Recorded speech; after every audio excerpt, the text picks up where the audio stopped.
최근까지 트럼프 대통령은 미국이 유엔 관련 기구 등에서 탈퇴하거나 지원을 중단하는 조치를 취했습니다. 특히 지난달 7일 백악관이 발표한 대통령 각서를 통해 미국이 유엔 산하기관 31곳을 포함하여 국제기구 66곳에서 탈퇴하고 관련 자금 지원을 중단하도록 지시했습니다. 미국이 대외적 행동에 대한 유엔의 구속에서 빠져나오고 있는 것입니다. 이러한 변화는 과거 큰 전쟁으로 이어지기도 했습니다. 제2차 세계대전 발발 이전에도 비슷한 패턴이 나타났었습니다. 1차 세계대전의 참화를 겪은 뒤 국제사회는 다시는 그런 전면전을 반복하지 않겠다는 다짐 속에서 국제연맹을 출범시켰습니다. 이 기구의 핵심 정신은 집단 안보였으며 지금의 나토와 유엔과 비슷한 개념이었습니다. 즉, 한 나라가 침략을 감행하면 모든 회원국이 공동으로 제재하고 억제한다는 구상이었습니다. 이는 전쟁을 억제하는 장치로서 국제규범과 다자 협력이 제도화된 것입니다. 그러나 30년대에 들어서며 이 질서는 급격히 흔들리기 시작합니다. 1931년 만주사변 이후 일본은 국제연맹의 조사와 비판에 반발했고 2년 후 결국 탈퇴를 선언했습니다. 같은 해 독일에서는 히틀러가 집권했고 곧바로 국제연맹과 제네바 군축회의에서 탈퇴했습니다. 이어 이탈리아가 국제연맹을 떠났습니다. 주요 수정주의 국가들이 연쇄적으로 집단안보 체제 밖으로 이탈한 것입니다. 당시의 국제연맹 탈퇴, 군축회의 탈퇴, 재무장 선언이 일련의 전략으로 맞물려 있었습니다. 이는 베르사유 체제가 강요한 군사적 제약을 거부하고 독자적 군사력 증강을 본격화하겠다는 것이었습니다. 이후 국제규범보다 국가의 힘을 우선시하는 노선으로 열강들의 스탠스가 빠르게 전환되었습니다. 문제는 주요 강대국들이 이탈하면서 국제기구의 권위 자체가 붕괴되었다는 것입니다. 이런 흐름은 오늘날 미국이 유엔 체제에서 점차 이탈하고 있는 모습을 연상시킵니다. 국제 질서의 구속력이 약해지자 힘의 논리가 다시 전면에 등장했습니다. 침략에 대한 비용이 충분히 높지 않다는 신호가 반복적으로 누적되면서 수정주의 국가들의 행동 반경은 더욱 넓어졌습니다. 이러한 흐름이 누적된 끝에 1939년 폴란드 침공과 함께 전면전이 발발합니다. 따라서 2차 세계대전 전야의 국제기구 탈퇴는 국제질서가 제도적 구속력을 잃어가는 과정에서 나타난 중요한 전조 현상이었다고 할 수 있습니다. 지금 미국이 일부 유엔 체제에서 이탈하고 다자 규범을 거래 대상으로 재단하는 움직임 역시 가볍게 볼 사안이 아닙니다. 세계 질서의 핵심 축이 스스로 규범의 구속력을 약화시키기 시작한다면 이는 국제체제의 안전장치를 하나씩 해체하는 과정이 될 수 있습니다. 특히 강대국 간 경쟁이 격화된 상황에서 다자틀이 흔들리면 억지와 조정의 공간은 급격히 줄어듭니다.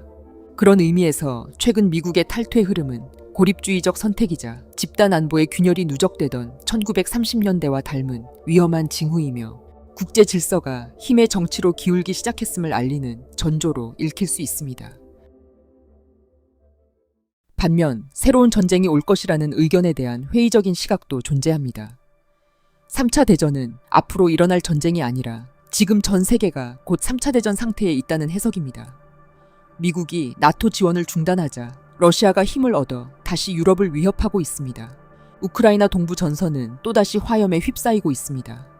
가자 지구에서 시작된 중동의 불씨는 이제 이란을 향하고 있고 미국의 항모 전단이 중동으로 집결하고 있습니다. 아시아에서는 중국과 일본의 해상 갈등이 나날이 고조되고 있으며 이는 반도체 공급망을 전면적으로 위협하고 있습니다. 또한 최근에 멕시코 정부군과 마약 카르텔 사이에 갈등이 확산되며 내전 상태로 비화되었습니다. 아프리카에서는 유럽 세력과 러시아 그리고 중국 간의 대리전이라 볼 수 있는 수많은 내전이 끊이지 않고 있습니다. 즉 지금 전 세계 곳곳에서 이미 전쟁이 벌어지고 있으며 이것이 곧 3차 대전이라는 것입니다. 제2차 세계대전과 같은 새로운 세계대전 가능성은 제로가 아니다 라는 표현이 정확합니다. 다만 곧바로 전면 세계대전으로 이어질 확률은 다행히도 낮다는 시각이 여전히 지배적인 상황입니다.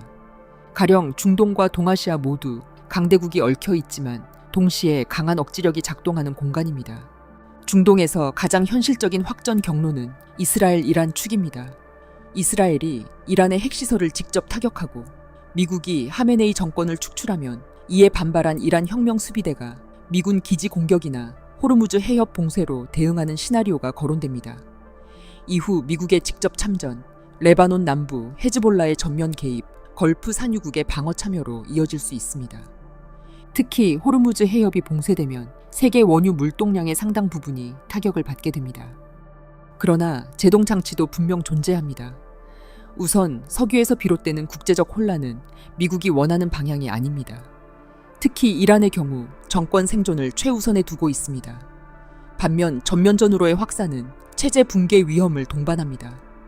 미국의 경우 다가올 중간 선거를 위한 국제 여론 관리, 재정 부담, 대중국 전략을 동시에 고려하고 있는 상황입니다. 동아시아, 특히 대만 해협은 군사적으로 더 위험합니다. 중국은 대만을 여전히 자국 영토로 규정하고 있습니다. 미국은 대만 관계법에 따라 방어 개입 가능성을 유지하고 있습니다. 일본은 집단적 자위권 범위 안에서 개입 여지가 있습니다. 중국의 해상 봉쇄, 이를 저지하려는 미 해군 진입, 우발적 교전, 일본 기지 사용, 중국의 일본 타격, 동맹 개입으로 이어지는 연쇄 반응이 양안 전쟁의 시나리오로 상정되고 있습니다. 그러나 대만은 세계 첨단 반도체 생산의 핵심입니다. 충돌이 발생하면 글로벌 공급망은 즉각 마비되며 여기에 크게 타격을 입는 나라 중 하나가 미국입니다. 중국 역시 대규모 전면전이 경제적으로 치명적이라는 점을 알고 있습니다. 중국의 수출 의존 구조에서 장기전은 부담이 크며 경제와 군사적 계산이 동시에 작동합니다. 전문가들이 제시하는 지금까지의 전망을 종합해보면 이스라엘 혹은 미국과 이란 간의 전면전은 가능성이 중간 수준이며 그에 따르는 통제 변수도 크게 작동하고 있다는 것을 알 수 있습니다. 대만 해협 전면전은 가능성이 낮거나 중간 정도지만 발생 시 그 파괴력은 훨씬 크다고 볼 수 있겠습니다. 현재 국제체제는 핵 억지와 경제 상호 의존이 촘촘히 얽혀 있습니다. 강대국 모두 직접 충돌을 피하려는 유인이 존재하고 있는 것입니다. 2차 대전과 같은 재래식 전쟁보다 지금 더 현실적 위험은 전면 세계대전이 아니라 고강도 지역전과 사이버전, 경제전이 동시에 전개되는 복합 충돌입니다. 그리고 이러한 전쟁은 이미 현실에서 벌어지고 있습니다. 결국 3차 대전을 어떤 기준으로 정의하는가에 따라 많은 해석이 달라질 수 있습니다. 양안 전쟁을 3차 대전으로 볼 것이냐, 미국의 이란 침공을 3차 대전으로 볼 것이냐, 러시아의 유럽 영토 확장을 3차 대전으로 볼 것이냐의 문제입니다. 전문가들은 단기간 내에 제2차 세계대전과 같은 전면전 확률은 낮다고 보고 있습니다. 그러나 분명한 사실은 미국의 국제기구 탈퇴가 과거와 같은 패턴으로 이어지지 않을 것이라는 보장이 없다는 것이며 트럼프의 오판 혹은 급격한 정치 변화가 발생하면 상황은 빠르게 전환될 수 있다는 변수입니다. 1945년 전쟁의 폐허 위에서 유엔이 탄생했듯이 만약 인류가 또 한 번의 세계대전을 겪게 된다면 그 잿더미 위에서 전혀 다른 형태의 국제기구가 등장할 가능성을 배제할 수 없습니다. 다만 그것이 어떤 구조와 권한, 어떤 통제 방식으로 설계될지는 누구도 단정할 수 없습니다. 단극 패권이 주도하는 체제일지, 다극 블록이 타협한 관리 기구일지, 혹은 디지털 네트워크와 기술 인프라를 중심으로 한 새로운 억지 플랫폼일지 불확실합니다. 전쟁은 언제나 기존 질서를 붕괴시키고 새로운 규칙을 요구해 왔지만 다가올 전쟁이 낳을 제도는 과거와는 질적으로 다른 모습일 가능성이 높습니다. 분명한 것은 대전 이후의 세계는 이전과 같은 방식으로 돌아가지 않으며 그 공백을 메우기 위한 새로운 국제적 틀이 등장하게 된다는 역사적 사실 뿐입니다. 전 세계는 빠른 속도로 재편되고 있습니다. 그러나 그 변화의 동력을 전쟁과 군사적 긴장이 주도하고 있다는 사실은 결코 가볍게 받아들일 수 없는 현실입니다. 이러한 격동 속에서도 대한민국은 아직 직접적인 전장으로 편입되지 않았습니다. 이는 분명 지정학적 조건이 제공하는 하나의 완충 효과로 볼 수 있습니다.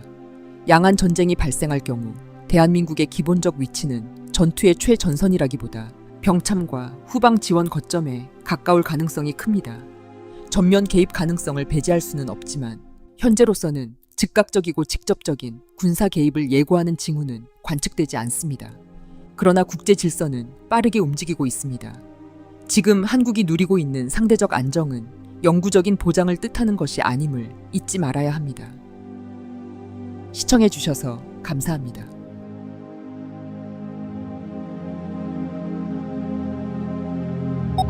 Thank you.